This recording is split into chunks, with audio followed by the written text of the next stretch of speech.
민하 기자 어서 오세요. 안녕하세요. 첫 번째 항목이요. 한유총 이사장 사임인데요. 사립유치원 비리 문제로 계속 이제 떠들썩하죠. 정부와 교육당국이 논의를 거쳐서 대책을 예고하는 가운데 한국유치원총연합회가 기자회견을 열었다고 하는데요. 이 전반적인 좀 상황을 짚어보시죠. 예, 기자회견에서는 뭐라고 했어요? 일단 송구한 마음을 감출 수 없다면서도 지금 일부의 문제를 전체의 문제로 비화해서 불안과 불신을 확산시키는 소모적 양상이 되고 있고, 이러면 이제 모두가 불행해진다, 이렇게 주장을 했습니다. 또 누리과정 관련 비용을 학부모에게 직접 지원하도록 여러 차례 요청한 바 있고, 지난 10여 년간 사립유치원 운영에 맞지 않는 사학기간 재무회계 규칙 개정도 이제 요구했지만 이뤄지지 않고 있다면서 나름대로 뭐 억울함도 표명하는 상황이었습니다. 억울함도 있습니다만은 일단은 꼬리를 내리는 모양새네요. 원래 이제 한국유치원총연합회 측이 오늘 오후에 청와대 앞에서 집회를 열고 정치권이 유치원을 비리 집단으로 매도하고 있다, 이런 주장을 할 계획이었거든요. 근데 이제 긴급 이사회를 열고 계획을 지금 변경해서 이제 기자회견을 한 것이었고요. 그러니까요. 또 오늘 최정혜 이사장이 사임 의사를 표명을 했는데, 그래서 이덕선 전 부이사장이 비대위원장을 맡는 이런 좀 내부의 변화도 있었습니다. 예. 근데 이 이덕선 비대위원장이라는 인물은 지난주에 이제 우리 뉴스쇼에도 출연을 했었는데요. 이 비리는 일부 유치원의 문제고 억울하다, 이런 매우 분명한 입장을 갖고 있는 것으로 확인이 되거든요. 예. 그래서 일부 언론들은 상황이 이렇게 되니까 내부에서 좀 강경파들의 주장이 힘을 받는 거 아니냐, 이렇게 좀 해설하고 있는 상황입니다. 조금 지켜봐야 되겠네, 그 대목은요. 그렇습니다. 정부 대책은 좀 가닥이 잡히고 있나요? 오늘 교육부 차관 주재로 전국 시도교육청 감사관 등이 긴급회의를 열어서 대책을 논의를 했는데요. 유치원 감사 결과를 좀 실명으로 공개하는 쪽으로 가닥을 잡았다고 합니다. 그래서 모레 18일에 열릴 전국 시도 부교육감 회의에서 이 감사 결과의 실명 공개 여부를 최종적으로 확정한다고 하고요. 예. 또 홍영표 더불어민주당 원내대표도 오늘 이제 다음 주 중에 정부와 협의해서 유치원 비리 재발 방지 종합 대책을 내놓겠다, 이렇게 얘기를 한 상황인데, 이제 입법적 조치까지 포함이 되는지 이걸 좀 주목해 봐야 될 것 같습니다. 네. 자, 두 번째 시사위키 항목은요. 정규직 친인척 채용 비리인데요. 오늘 자유한국당이 서울교통공사에 특혜 채용 의혹을 제기를 했는데, 이게 좀 어떤 내용인지 알아보시죠. 어떤 내용이에요? 자유한국당 유민봉 의원실이 분석한 내용을 오늘 김용태 자유한국당 사무총장이 직접 기자회견을 열고 공개를 한 건데요. 이 직후에 또 김병준 비상대책위원장도 예정이 없는 기자간담회를 열고 같은 의혹을 제기를 했습니다.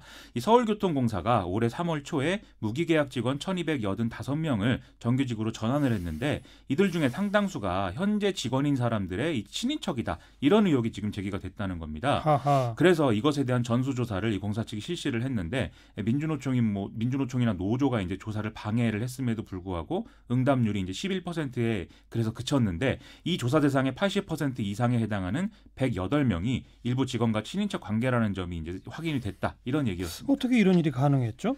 김병준 비대위원장은 문재인 정부가 충분한 검토 없이 공공기관 비정규직 정규직 전환 정책을 발표를 했고, 서울교통공사가 노조와 결탁을 해서 친인척들을 무기계약직으로 채용한 뒤에 다시 정규직으로 전환하는 수법을 이제 계획적으로 썼다라는 점에서 중앙권력, 지방권력, 노조 권력이 지금 같이 만든 비리다, 이렇게 주장을 하고 있습니다. 물론 이게 어떤 정권 차원이나 정부 차원에서 개입을 했다, 이런 근거는 지금 없는 것이지만, 최소한이 서울교통공사 차원에서 좀 어떤 불공정한 구조가 존재했다, 이 추론 자체는 사실에 가까운 것으로 지금 그렇게 좀 느껴집니다. 서울교통공사는 아직 입장을 낸 게 없습니까? 아직은 확인된 바가 없습니다. 그래서 자유한국당은 어떻게 하겠다는 거죠? 이 전국의 공기업과 공공기관 등을 상대로 이 친인척을 임시직으로 우선 채용한 뒤에 정규직으로 전환한 사례가 있는지, 이걸 좀 전수조사를 하겠다고 하고요. 이런 문제가 시정되기 전까지는 비정규직의 정규직 전환 정책은 중단해야 된다라는 게 자유한국당의 주장입니다. 만일 이런 요구가 받아들여지지 않으면 감사원 감사는 물론 국정조사까지 추진할 방침이다, 이렇게 밝히고 있습니다. 이번 국감기간에는 이 특혜 채용 얘기가 계속 나오네요. 아무래도 요즘에 이제 공정성이 중요한 화두기 때문에 더 이제 이런 부분에 집중을 하는 것 같은데요. 지난 12일에 국회 정무위에서 정무위원장인 민병두 의원의 5급 비서관이 올해 초 금융위에 특별 채용됐다, 이런 의혹이 제기돼서 좀 시끄러웠죠. 어제 또 자유한국당이 우원식 전 원내대표와 재윤경 의원의 보좌진 출신 인사도 각각 공정거래위의 정책 전문관과 이 국민권익위의 정책 전문관으로 채용됐다, 이런 의혹을 제기를 했는데요. 오늘 김용태 사무총장은 더불어민주당의 보좌진을 정부 부처의 요직을 만들어서 채용하는 일종의 기획 채용이 존재한다, 이렇게 주장을 하면서 이 제보 내용을 확인해서 고발 조치할 예정이다, 이렇게 주장을 또 했습니다. 더불어민주당은 뭐라고 했습니까? 어제 이제 이런 주장들에 대한 입장을 냈는데요. 자유한국당이 최소한의 사실관계 파악도 없이 가짜뉴스를 양산하고 있다, 이렇게 주장을 했습니다. 우원식, 재윤경, 민병두 의원의 보좌진 출신들이 공개 채용을 거쳐서 정부기관에 취업한 것은 사실인데, 없던 직책이 만들어진 것도 아니고 인사청탁도 없었다, 이런 얘기였습니다.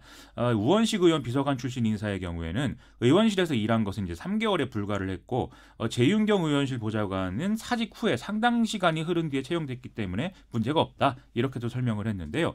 이 채용 비리 문제는 아무래도 국민 감정상 민감한 문제이기도 하니까 좀 사실관계를 명확히 밝히고 논란이 없도록 하는 게 중요한 것 같습니다. 그래야죠.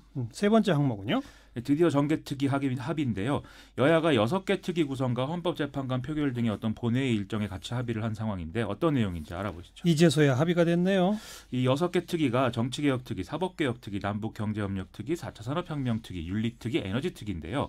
헌법재판관 후보자 3명에 대한 국회 표결은 내일 오후 2시에 본회의를 열어서 처리한다. 이런 방침이고 공직 후보자들에 대한 사전 검증 절차 관련 제도적 개선 방안도 마련하기로 했다고 합니다. 그동안에 정개특위는 자유한국당 쪽이 명단 제출 안 해가지고 진행이 안 됐던 거잖아요. 지난 7월 달에 이 정개특위를 더불어민주당 9명, 자유한국당 6명, 바른미래당 2명, 평화정의모임 1명 이렇게 구성하기로 이미 합의를 했었고 이걸 이제 그 여야 동수로 9대9로 맞춘다 이런 원칙에 따른 것이었던 거죠. 예. 그런데 이 민주평화당과 정의당 공동교섭단체가 좀 깨지면서 자유한국당이 정의당을 뭐 청와대 직할정당이다라고 얘기를 하면서 이 명단 제출을 거부하면서 이런 상황까지 이른 것입니다. 근데 오늘은 어떻게 합의가 됐어요?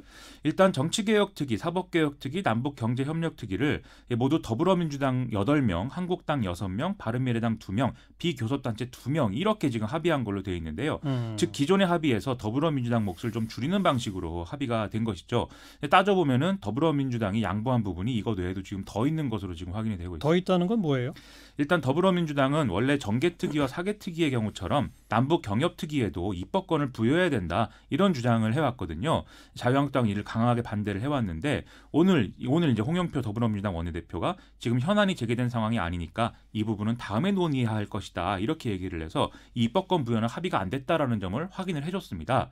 그리고 또 여기에 사법개혁특위 구성에서도 좀 일정 부분 여당의 양보가 있었던 것 같습니다. 어떤 양보요?